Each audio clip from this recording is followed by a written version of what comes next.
नमस्कार दोस्तों, Ayan skill developer में आप लोगों का स्वागत है।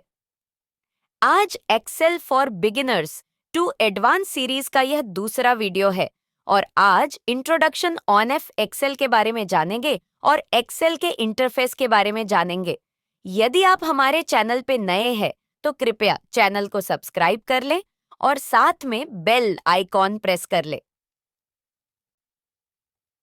तो चलिए शुरू करते हैं। इंट्रोडक्शन ऑफ एक्सेल में सबसे पहले जानते हैं कि माइक्रोसॉफ्ट एक्सेल क्या है। माइक्रोसॉफ्ट एक्सेल एक स्प्रेडशीट सॉफ्टवेयर है जिसे डेटा एंट्री, डेटा विश्लेषण और ग्राफिक्स तैयार करने के लिए उपयोग किया जाता है। इससे माइक्रोसॉफ्ट द्वारा विकसित किया गया है और यह माइक्रोसॉफ्ट ऑफिस का हिस्सा है। It is used for data entry, data analysis and graphics preparation. It is developed by Microsoft and is part of Microsoft Office. अब जानते हैं कि एक्सेल का उपयोग क्यों किया जाता है। पहला, डेटा एंट्री के लिए। एक्सेल में बड़ी मात्रा में डेटा संग्रहित किया जा सकता है, जैसे नाम, पता, प्रोडक्ट नेम, क्वांटिटी, टोटल इत्यादि। इस तरह से बड़ी मात्रा में डेटा संग्रहित कर सकते हैं। दूसरा उपयोग गणना और फार्मूला के लिए। इसमें गणितीय, वित्तीय और तार्किक कार्यों को सरल बनाने के लिए विभिन्न प्रकार के फार्मूला होते हैं। तीसरा, डेटा विश्लेषण के लिए एक्सेल का उपयोग डेटा को क्रमबद्ध, फिल्टर और विश्लेषित करने के लिए किया जाता है। यह व्यापारिक निर्णय लेने के लिए सहायक होता है। चौथा उपयोग, डेटा विजुअलाइजेशन के लिए। एक्सेल के माध्यम से बार चार्ट, पाई चार्ट और अन्य प्रकार के ग्राफ बनाए जा सकते हैं जो डेटा को समझने के मदद करता है। मुख्यतः हमने आपको 4 मुख्य बिंदु एक्सेल के इस्तेमाल के लिए बताए हैं, मगर एक्सेल इसके अलावा भी बहुत जगह इस्तेमाल किया जाता है और यह हर इंडस्ट्री के लिए एक शक्तिशाली टूल है। एक्सेल से आप व्यक्तिगत डेटा मैनेजमेंट कर सकते हैं। एक्सेल के सहायता से आप डेटा को संगठित कर सकते हैं, विश्लेषण कर सकते हैं और प्रस्तुतियों के लिए आकर्षक चार्ट बना सकते हैं। अब हम लोग एक्सेल के इंटरफेस को समझ लेते हैं कि एक्सेल का इंटरफेस कैसा होता है और इसमें क्या क्या किस किस को क्या कहा जाता है और इसका काम क्या है। तो ये एक्सेल का इंटरफेस है। ये जो एरिया है हमारा, एक्सेल को ऐसे स्प्रेडशीट हम लोग बोलते हैं, पता है आप लोग को पहले भी बताया गया है। ये जो एरिया है इसको हम लोग वर्कबुक बोलते हैं। ठीक है, जो भी एक्सेल में रिकॉर्ड मेंटेन होता है या कुछ भी एंट्री करते हैं, डाटा एंट्री करते हैं, आप इसी एरिया में करते हैं। ठीक है, इसमें ABCD वाला जो है पैटर्न, इसको हम लोग कॉलम बोलते हैं। ABCD जो जाएगा ये कॉलम जाएगा और 1 2 3 जो है ये रो है। ये कॉलम और रो बना के सेल बना हुआ है। ये जो है एक सेल बना हुआ है, ये सेल बना हुआ है। ठीक है, अब रो इसके बाद ये वाला जो सीट है हमारा, इसको हम लोग सीट बोलते हैं। यहाँ प्लस पर क्लिक करेंगे तो सीट, बहुत सारे सीट मिल जाएगा, 256 सीट मिलते हैं। तो बाय डिफॉल्ट एक सीट होता है। 2010 में 10 तक बाय डिफॉल्ट 3 सीट होते थे। इस चीज को आप याद रखेंगे। एक्सेल में कभी कभी क्वेश्चन भी आता है कि एक्सेल जब ओपन करते हैं तो बाय डिफॉल्ट कितने सीट होते हैं। तो वर्जन के हिसाब से 2010 तक का वर्जन में ये 3 सीट बाय डिफॉल्ट आते थे और 13 से बाय डिफॉल्ट एक ही सीट आते हैं। ये वाला जो पोजीशन है इसको क्लोज बोलते हैं, मैक्सिमाइज, मिनिमाइज। ये सभी प्रोग्राम में होता है, वर्ड में भी होता है, पावर पॉइंट में होता है, सेम चीज है। इसको हम लोग बोलते हैं टाइटल बार।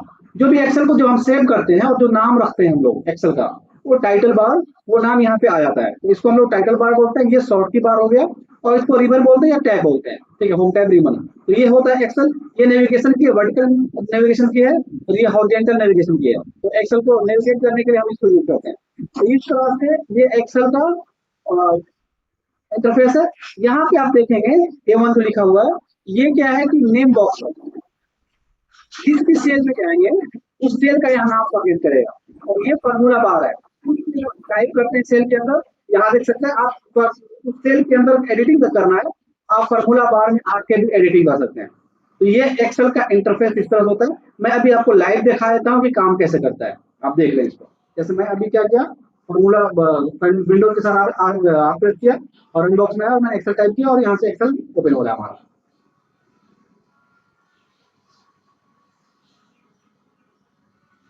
ये एक्सेल हमारा ओपन हो गया, ये इंटरफेस। अब इसमें कुछ भी एंट्री करना है मुझे, मैंने पहले ही बताया था कि वर्कबुक में हम एंट्री कर सकते हैं। जैसे मैंने यहाँ सीरियल नंबर लिखना है तो मैंने यहाँ लिखा, नेम लिखना है, मुझे नेम लिखा, नेम लिखना है, क्वांटिटी लिखना है या फी लिखना है मुझे, स्टूडेंट नेम है मान लो फी लिखना है, तो हम इस तरह से लिख सकते हैं, यहाँ टाइप कर सकते हैं, ठीक है। नाम जो भी लिखना है ABCD जो भी नाम है आपका, ऐसे लिख सकते हैं। फी जो भी है 100, 500, 150, इस तरह से हम इसको लिख सकते हैं, ठीक है। अब यहाँ पे सीट है, देखो यहाँ पे सीट हम अप डाउन करेंगे तो सीट यहाँ पे जितना सीट यहाँ से चाहेंगे हम ले सकते हैं। सीट को नेगोशिएट भी कर सकते हैं, जैसे कि हमको 3 और 5 के बीच, 3 और 4 के बीच में 5 नंबर से बुलाना है, तो पकड़ के हम यहाँ से लाएंगे तो ये 5 नंबर बीच में भी आ जाएगा, ठीक है। अब कुछ भी हमने लिखा, जैसे सीट 1 में मैंने यहाँ पे फी लिखा, या फी मैंने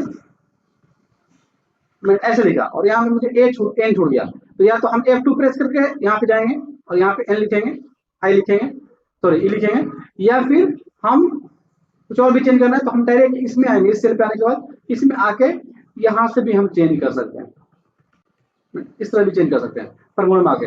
यहाँ पे नेम बॉक्स से जिस सेल में जाएंगे उस सेल का एड्रेस ये बताएगा, ठीक है। ये कॉलम नंबर है, कॉलम का नाम है, और ये रो का नाम है, तो जिस सेल में जाएंगे, जैसे यहाँ पे जे है तो J12 है, ये तो J12 यहाँ बता रहा है, तो इस तरह से ये एक्सेल का इंटरफेस होता है। अब जानते हैं कि एक्सेल के उपयोग के फायदे। डेटा मैनेजमेंट, बड़ी भाषा में डेटा को आसानी से संभालकर विश्लेषित किया जा सकता है। प्रभावी विजुअलाइजेशन, जटिल डेटा को समझने के लिए चार्ट और ग्राफ का उपयोग किया जा सकता है। समय की बचत, फार्मूला और फंक्शन की मदद से तेजी से गणना की जा सकती है। तो आप इस प्रकार एक्सेल के बहुत सारे फायदे हैं जो जॉब और बिजनेस में बहुत मदद करते हैं।